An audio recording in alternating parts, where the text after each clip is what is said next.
but baby, it's so damn dramatic. Sometimes I don't. Hey everyone, welcome back to my channel. I hope you guys are having an awesome day. Today I wanted to talk a little bit more about a recent quite luxurious purchase that I made for myself.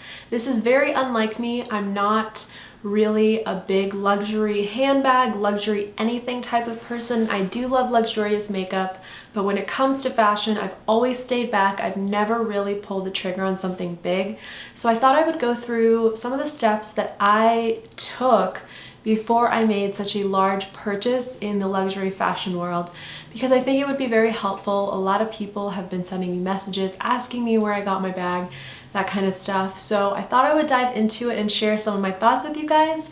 If this is not your type of thing, if this is not your type of forte, you don't think luxury is a big thing for you, or you don't like it, or you think it's pretentious, I suggest you hop off this video now, because you're not going to like what you're going to see, and I don't want to see any hate in the comments below. This is a really big decision for me, so I definitely don't want to see any negativity about it. Everyone has the option to make their own decisions, to each their own. So if you don't agree with luxury, then please hop on out of this video now. If you want to see, then just keep on watching. Okay, so the first thing I will say is when you're making a luxury purchase, you really have to decide what brand you've kind of got your eye on. And it could be a brand, it could be a style, but you really have to kind of know what you're really liking and what you're into, and also why. For me, for the past few months, I've really focused in and honed in on 5 different designers. It's been Chanel, Dior, Celine, Gucci, and Chloe. And those are the 5 that I have really kind of taken an interest in and I've been watching for a while. I was watching Chloe probably about 2 years ago. I saw the bag in person and I just didn't feel the love.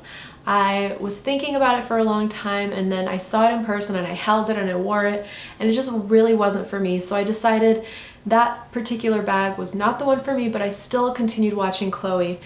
Everything from Chanel has always wowed me. Most everything from Dior has also always wowed me too. And then when it came to Celine, I loved Celine. When we were in Germany, I almost bought a ridiculously expensive bag from Celine, like as my souvenir, because, you know, I was on a trip. But it just didn't feel right. You know, when something just doesn't feel right, you buy it and you're like, I will probably never want to wear that because I'll be too afraid, or it just doesn't really go with anything. That's kind of how I felt about Celine.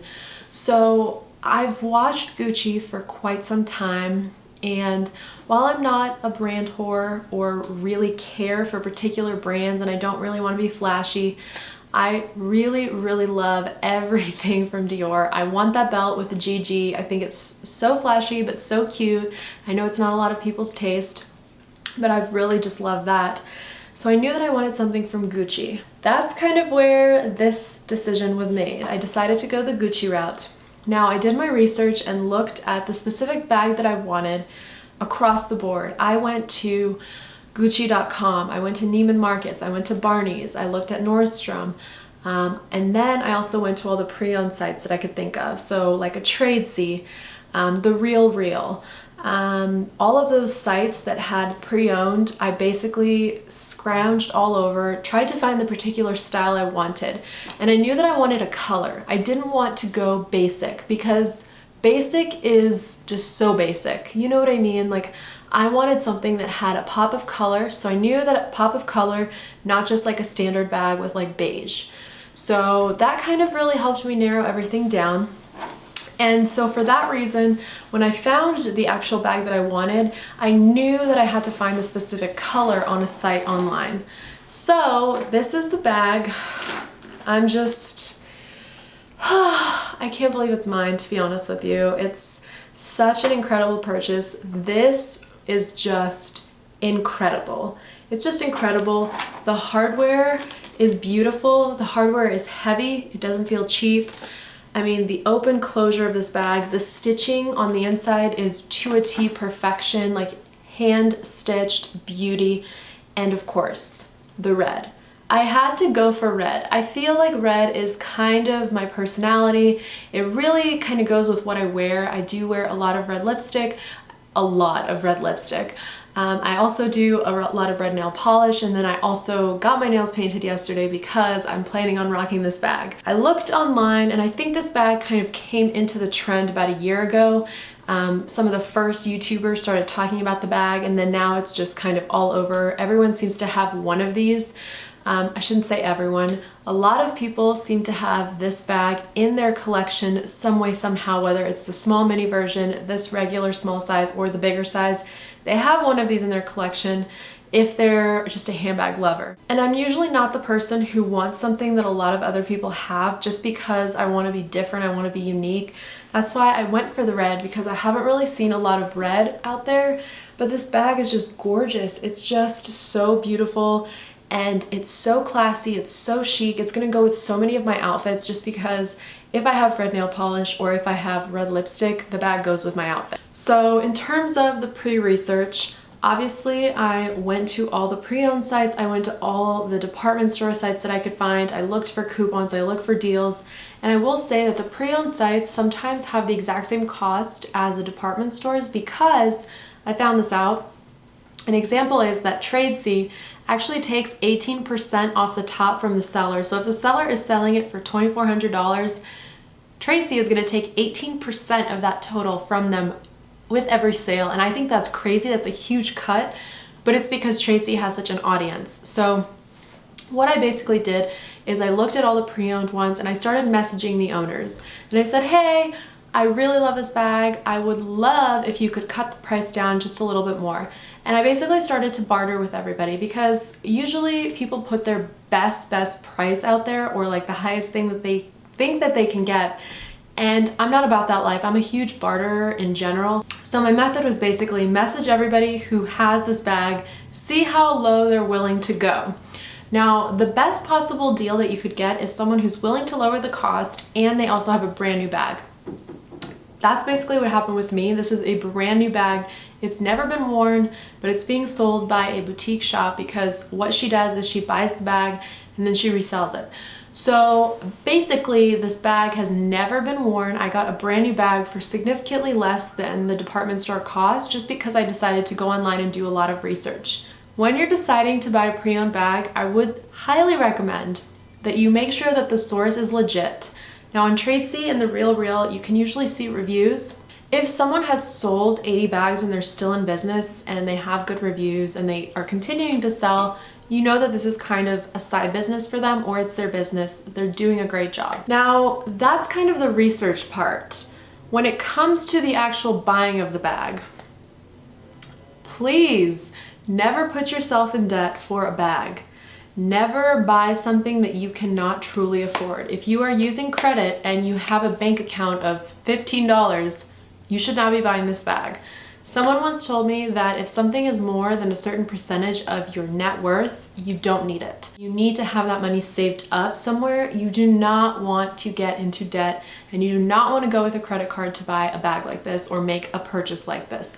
It just doesn't make sense and it's not worth it. You don't need to not live the way you want to live to buy a bag. It's not worth that. So I really think that if you're gonna buy something for that kind of cost, you want to have it saved off. What I did is I just kind of saved $50 here, $50 there, put it into a completely separate fund for my fun spending money, and I never splurged like this. Ever in my life have I done something like this. So I saved for a long time and I would just take $50 here, $50 there, and I have a completely separate savings account for real life emergencies, like if I get into an accident or my car breaks down or whatever. Separate money over there. This is like fun spending money that you just have saved up for a while, that's completely separate from your life. It's completely separate from your checking account. It's just money that you have saved for this purpose.